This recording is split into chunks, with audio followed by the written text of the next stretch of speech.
Professora da rede pública do Estado de São Paulo, formadora de professores em educação e feminismo, conselheira estadual da POESP, na subsede Sul, Santo Amaro, pelo NEOB, onde coordena a Secretaria de Mulheres. Obrigada, boa tarde a todas e todos. Quero cumprimentar a nossa presidenta Bebel, em nome de quem eu cumprimento todas as mulheres da nossa categoria. Quero cumprimentar a Rosa e a Sueli, em nome de quem eu saldo essa conferência. Dar uma boa tarde, um bom trabalho para essa mesa. Quero dizer que eu vou dedicar essa reflexão à nossa companheira Elizabeth.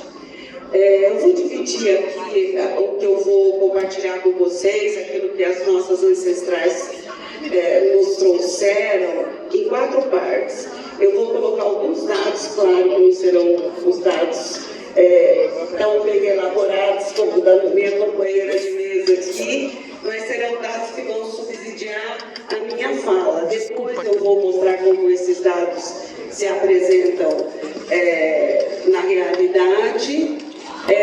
Vou dizer para vocês assim, alguns conceitos e depois eu vou propor algumas diretrizes para essa conferência. Então vamos lá, eu pretendo fazer isso entre 15 e 20 minutos. Espero que eu consiga. Sei que essa mesa aqui não é lá grande coisa, que com o estômago cheio, né? Fica ruim. Mas eu trouxe uma colinha aqui para falar de alguns dados, então vou começar a minha fala agora. Segundo os dados do IBGE de 2019, 54% das mulheres com 15 anos ou mais integram a força de trabalho no mercado contra 74% dos homens. Entre 25 e 49 anos, o nível de ocupação de mulheres com filhos até 3 anos de idade é de 55%. E já as que não têm é de 67%. Entre os homens, esse número é por volta de 80%. As mulheres dedicam 21,4 horas do seu dia para trabalhos domésticos e cuidados com a família, enquanto os homens dedicam 11 horas, quase o dobro, né, gente? Acontece uma variação. Com as mulheres que ganham menos, elas acabam tendo que dedicar menos horas, que são 18 horas, e, portanto, necessitam de políticas públicas de apoio. Existe um problema sério que é a conciliação do trabalho doméstico com a jornada, faz com que 30% das mulheres tenham uma jornada de 30 horas semanais. Já os homens, esse valor é de 15%. A diferença do salário entre as mulheres e os homens é gritante. As mulheres ganham 77% do valor do salário dos homens. Agora, quando os cargos são de chefia, de gestão, gerência, ou intelectual, ou de ciência, isso passa a 60%, variando de 61% a 63%. E existe, gente, uma contradição interessante nesses dados do IBGE. Menores remunerações não podem ser atribuídas à educação, porque as mulheres, elas têm um nível de instrução maior do que os homens. As mulheres que completam, não têm instrução ou completam o ensino fundamental, são 37%, já os homens são 40%. No ensino superior, a frequência de mulheres é 19%, a de homens é 15%. Então, não está conectado o maior nível de instrução com melhoria na ocupação do trabalho. É importante a gente colocar também um dado importante, que a frequência das mulheres brancas na escola é 40%, enquanto a frequência de mulheres negras é 22%. A gente teve uma evolução tímida na questão da ciência, da educação, casamento, diminuição do casamento entre menores, mas a gente já não tem, por exemplo, indicadores de violência, como a gente viu aqui no que foi colocado na mesa sobre violência. Existe uma subrepresentação nos cargos da política. Aqui no Brasil nós temos 14,8% das mulheres representadas no Congresso, que é chamado Congresso dos Deputados, não dos deputados e das deputadas. Então é subrepresentado na América Latina, nós somos o menor país representado na política e entre 190 países nós somos os 142. Outro dado que eu queria colocar para vocês, a lei trabalhista que protege as empregadas domésticas é muito recente e ela foi desmontada pelo governo Temer na reforma trabalhista. Agora, um dado mais importante aqui para essa conferência é que 87% da nossa categoria no ensino básico são mulheres e quando você chega no ensino superior passa a ser 45%. Devido às jornadas estafantes, o trabalho reprodutivo que não nos deixa seguir as nossas carreiras, né? Tem um observatório de pesquisa de uma jornalista chamada Maíra Liguri, que eu não sei até se o Jesse conhece. Ela tem uma pesquisa que é o seguinte, gente: uma mulher passa 4 anos da sua vida cuidando da roupa da sua família, se ela tiver máquina de lavar. É o tempo suficiente para você fazer um doutorado, mestrado, né, uma pós-graduação. E outro dado muito importante, que assim eu finalizo essa primeira parte dos dados, é que o trabalho doméstico, se fosse remunerado, ele daria 11% do PIB. Então, gente, sabe o que isso quer dizer? Que nós trabalhamos gratuitamente e muitas vezes sendo violentadas emocionalmente, psicologicamente e muitas vezes fisicamente também. Vide aí os índices de violência doméstica que a gente tem por aí. Isso tem nome, gente, sabe como chama? Trabalho escravo. Portanto, diante desses dados, está na hora da gente começar a falar sobre trabalho reprodutivo, que é o nosso trabalho. Então, o que é o trabalho reprodutivo? São o trabalho daqueles corpos que dão a luz, dos corpos que alimentam, que cuidam das suas famílias, que cuidam da sua comunidade. Muito bem. A reprodução social é a produção da força de trabalho, é a produção dos trabalhadores. No sistema capitalista que nós vivemos hoje, nós temos 2 tipos de trabalho.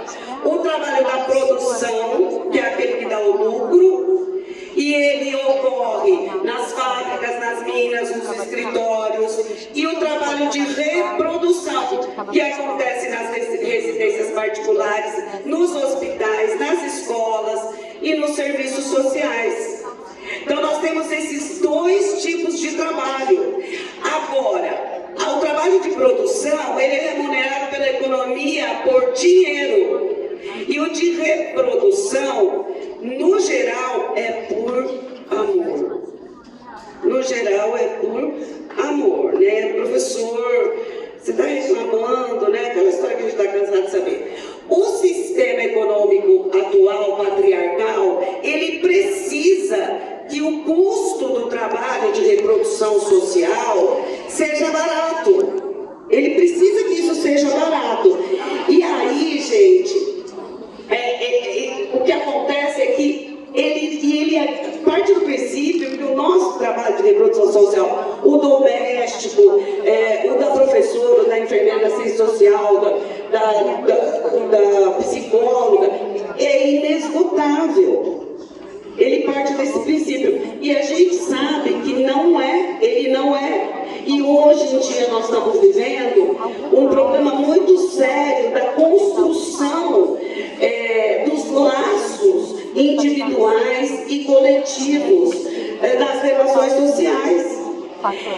Junto disso, as jornadas estafantes nós estamos tendo uma retração dos serviços, concessões estatais para o trabalho de reprodução. Então, por exemplo, diminuiu a quantidade de oferta de escolas públicas ou diminuiu a sua qualidade, diminuiu, olha só, hoje em dia nós, professoras da POSP, temos como seguro-saúde, que é o IASP, né? Cadê o nosso SUS?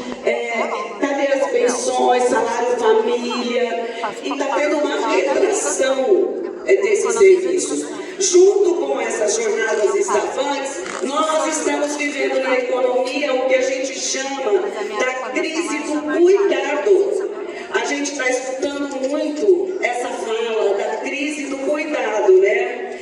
E aí, gente, o que acontece? Tem uma dicotomia aí. Enquanto a gente tem um avanço do neoliberalismo, com a tirada dos direitos, também nesse mesmo tempo tem um avanço da luta das mulheres. As mulheres também tiveram um avanço grande nesse sentido. Então, é uma dicotomia, mas não é uma contradição. Ela é muito plausível, porque não vai existir avanço na luta de classe se não houver avanço na luta das mulheres. Certo? Muito bem, a classe trabalhadora vai avançar se as mulheres avançarem. Então, a luta pelo trabalho reprodutivo, pelo trabalho dos cuidados. Já pensou, gente, se a gente pudesse, as enfermeiras, as professoras, tivessem jornadas justas, trabalho em ordem, né? Jornadas não estafantes, um lugar de trabalhar legal, sabendo que seus filhos estão bem cuidados, sabendo que elas podem ter uma formação, falar em outra língua, ler livro, ir no teatro, ir no cinema. Imagina como seria o cuidado.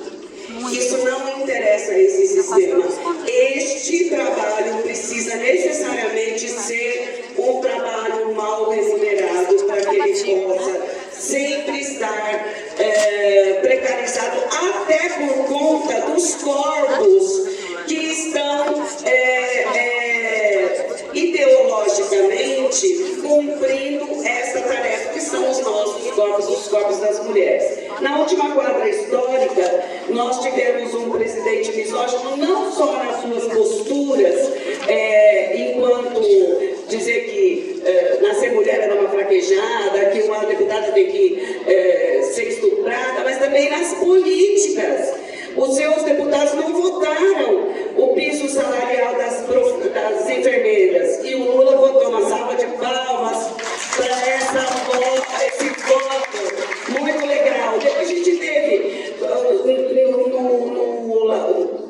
onde se fazia observação da violência de mulheres, quem coordenava era um homem. O único política que ele teve foi um aplicativo de alerta. Uma Damares que tem que colocar a escola sem partido como proposta, ou então aquele projeto eu escolhi esperar só para as meninas, para os meninos não. Aí a gente tem um ministro da saúde que negocia vacina para lucro próprio, o ministro da educação que negocia a verba da educação a troco de ouro. Nas eleições de 22 nós tivemos quantas mulheres que pleiteavam como candidatas ameaçadas. E nesse sentido, não basta ser mulher, gente, é necessário ter uma representatividade concreta, assim, por exemplo, como a Bebel, que luta pela educação, como a Poliana das Pretas, como a Sirlene da bancada feminista, que estão aí lutando pelo trabalho reprodutivo dentro dos espaços de decisão. O que acontece, gente, é que está acontecendo no trabalho reprodutivo a questão da uberização. O que é a categoria O? A precarização, tudo isso vem fantasiado do empreendedorismo, os Mac Jobs, o trabalho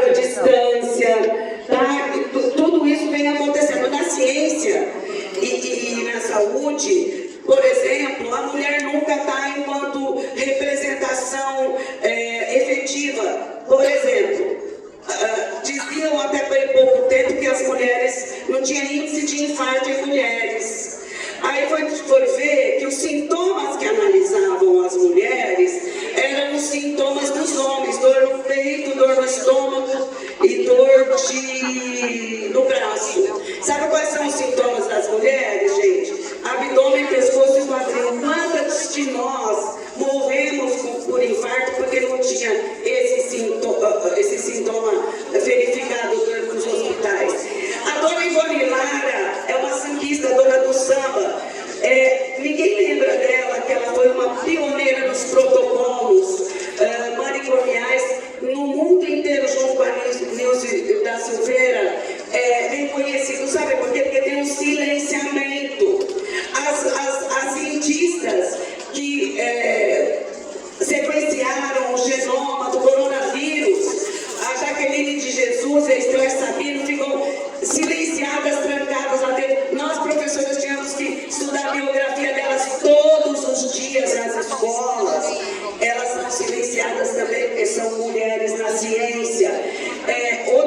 A Larissa Bombardi, é importante falar muito seriamente disso, ela mapeou o agrotóxico no Brasil, foi perseguida pelo agronegócio, está exilada, silenciada, assim como muitas mulheres do MST, do MTST, que cuidam de sementes sem veneno, que cuidam da moradia, que cuidam da água.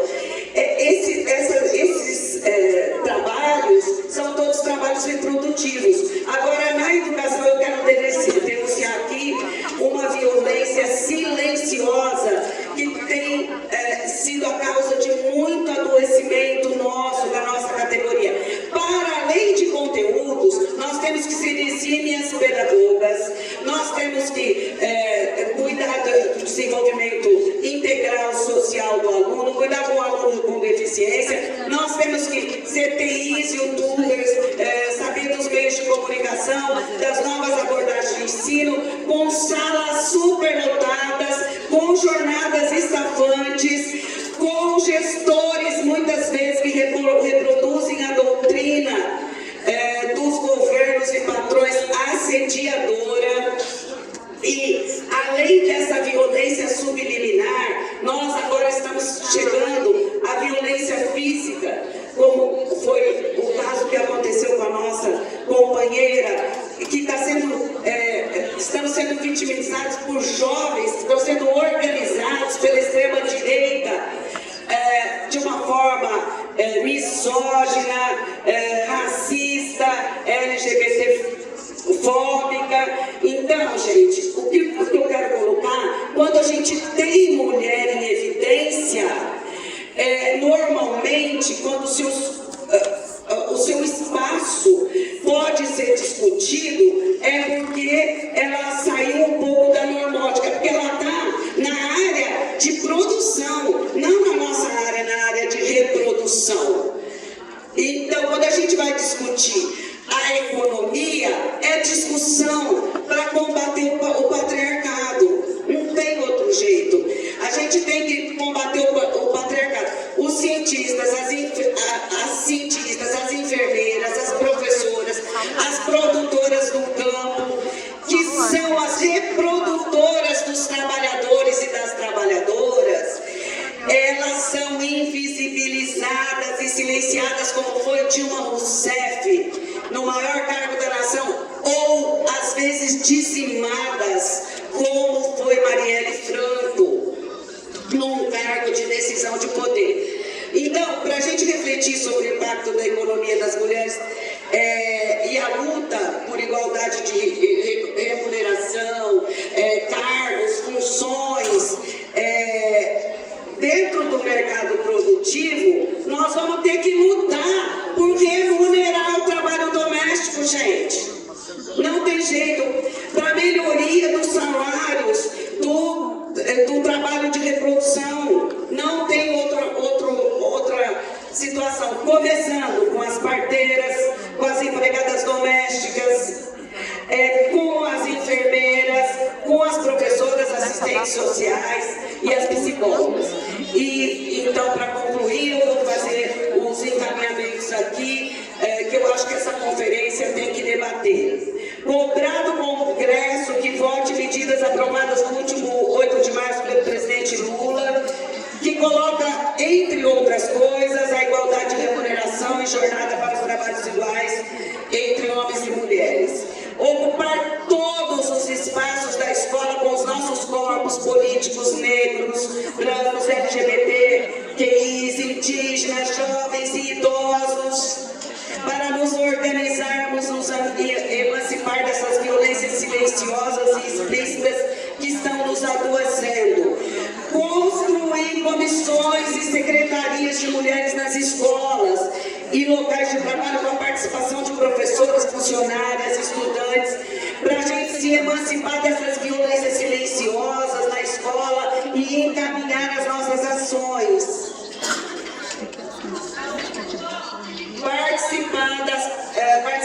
As professoras participarem das secretarias de mulheres, dos grupos organizados, dos espaços de debate, de representatividade do sindicato, partido político, dos bairros. Gente, isso é muito importante. Apoiar e organizar as lutas nos locais de trabalho que têm os direitos das mulheres e do trabalho reprodutivo como pauta. Por isso que eu pedi uma salva de palmas para as enfermeiras. E lutar com redes. Obrigada de novo. E o nosso filho também tem que vir pela carreira normal, a carreira antiga, né? Lutar por redes de apoio públicas para as mulheres e divulgar as que já existem.